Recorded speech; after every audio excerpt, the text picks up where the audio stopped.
Irani has announced the scrapping of this particular fellowship, which was actually for religious minorities of India like Muslims, Christians, Parsis, Sikhs.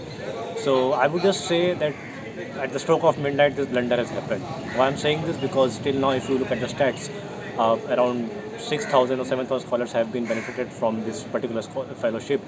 So having said this, why I'm saying this blunder, because if you see the illiteracy percentage of religious minorities in India, according to 2001 census, as far as I can recall, Muslims were 60%, they were illiterate. But recent survey, if you see, like last year survey, the number has gone up to 70%. I'm talking about Muslims, and Sikhs are 75% illiterate. Sorry, Christians are 80%, and Parsis, if you talk about Parsis, 97.9% they are illiterate. So if you see this particular data of illiteracy, I don't think so. This was a very great move by this current government. Now, if you see this particular scrapping more in a constitutional manner, I would say that this is an open attack on the Article 46. Yes, Article 46, which says that state shall be responsible for, with a special care, state shall be responsible for the promotion of education of weaker sections, including SC and STs. So this is what Article 46 of the Constitution is saying. And if you see the whole fifth and sixth schedule of Indian Constitution, the whole fifth and sixth schedule is talking about this particular thing. So I think this is an open attack on the Article 46 reality. So we know there is such a commission report which has been submitted in 2006, and if you look at the data which such a commission has submitted, around one fourth of the Muslim children, I'm talking about the primary age, this age group, one fourth of the Muslim children, they have not even seen the face of a school, or they are simply dropped out. And when you see the matriculation period, like if you see the 12th standard, the percentage of Muslim children is 17%. They have never seen the the face of a school, and when you compare this with the national number, it is 26%. See the dichotomy between 17 and 26%. And when you see the secondary education status, 50% Muslim students, they are dropped out, and they are not able to go beyond secondary education, and the national average is 62%. So you can see the dichotomy. So overall, I'm just trying to say that the report is there, data is there. So this, I don't think so. This is a great move by the union government, and there is no rationale behind coming up with this particular scrapping of fellowship.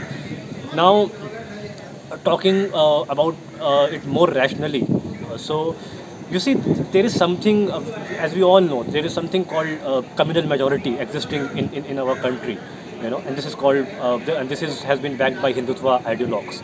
So if you see their whole traditional system, there's something called autonomy over knowledge, which this Brahmins people practice. So the scrapping of Maulana Azad fellowship is just a symbol and just a step towards to remind us, to recall us, you Shudra people, you are not, you don't have right to access to the education, So you see the mindset behind this communal majority. First they take over the legislation. First, I'm just trying to say, when you overtake the idea of a nation with your ideologues, the very first move you do is to attack on educational institutions. So this is what I think, that this is what communal majority is doing nowadays, or this communal majority government is doing nowadays. I have a question that the minister, while addressing this, they gave a note that there are several minority welfare policies exist, so that this is mismatching with them, so that we are scrapping this fellowship. How you look into this? This is a structural problem, and this is one of the excuse. Why I'm saying this, again, I'm referring to such a commission report. So when such a commission report has been submitted in 2006, there is something called action plan.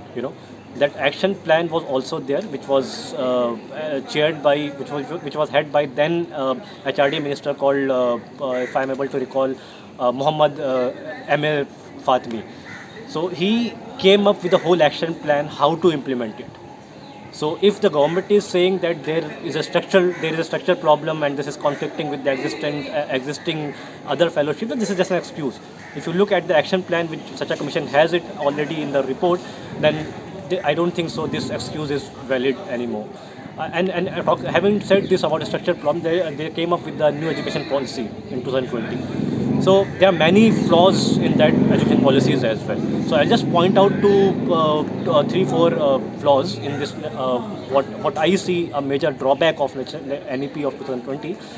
The first one is, as far as I'm able to recall, the first one is they came up with the idea of fun in learning. Having said this, fun in learning, they replaced the idea of fun of learning.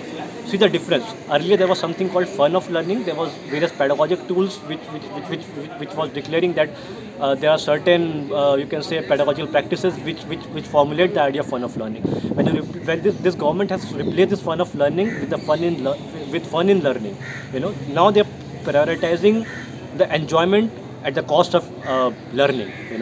Another flaw which I have seen in NEP 2020 is there's something called a burden. People are talking that there are a lot of burden on the kids. So they have mistaken this concept. So there is a report of 1993, educational burden report. So that report is saying the lot has been taught, but it is the kids are not able to contemplate like fully what they have been taught. So having said this, this report is not suggesting to reduce the syllabus or content. What this government has done, mechanically they have reduced the content and syllabus without looking into the rational intent. For an example, they have removed the very important chapters called Challenges of Democracy, Outcome of Democracy, the chapter on secularism from Political Science book of class 11th and 12th. So this tells you the third flaw which I was trying to say is the integrated curriculum they came up with.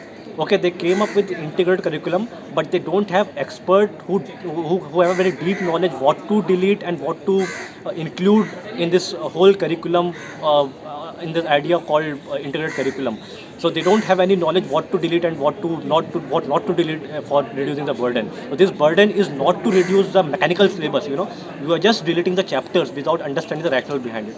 So they are doing it deliberately. The chapters which are challenging this hegemony of this government, the chapters which are challenging this biased nature of government, their ideologue, their Hindutva philosophy, they are deleting those chapters. Last flaw, not the last, but I think which is very important to discuss over here, is they are mistaking the logic of critical thinking with decontextualizing the logical thinking. Why I'm saying this? If you see now the way they are designing the NCERT textbook, they are removing all the case studies. For example, there is a child coming from minority background in a classroom. He or she must have faced some you can say a communal right in his or her daily life. So that particular kid is not able to situate his position in the society in the very real context of the textbook. That critical thinking has been misplaced, or you can say misconfused with the deconceptualizing the real thinking, logical thinking. So the case study should be there. So there are many other flaws. I think we can discuss it some other time. But these are the major flaws which I see in this NEP 2020. Now concluding, if I conclude in a nutshell, I'll just say that I have said that there are the data set of such a commission. We have to work upon it. We have to implement it if we really want to uphold the logic, the aim of Article 46, and if we want to uphold the integrity of the Constitution, we have to restore this fellowship, because as we know, the people coming from the religious minority background, we know how economically they are backward they are. Report is there, data such a commission is there.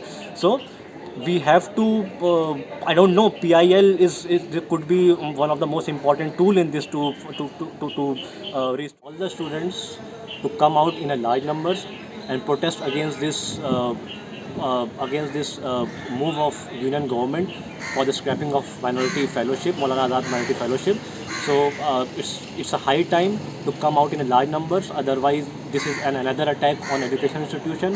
If we won't stop this government here right now, this government will go to any extent to go with their idea of autonomy of our knowledge, and they will restrict us in any possible or in any brutal manner. If we will not stop this government now, then we know the later repercussions. So I request all the students to come out in a large numbers and protest against this move of union government. Thank you. Thank you.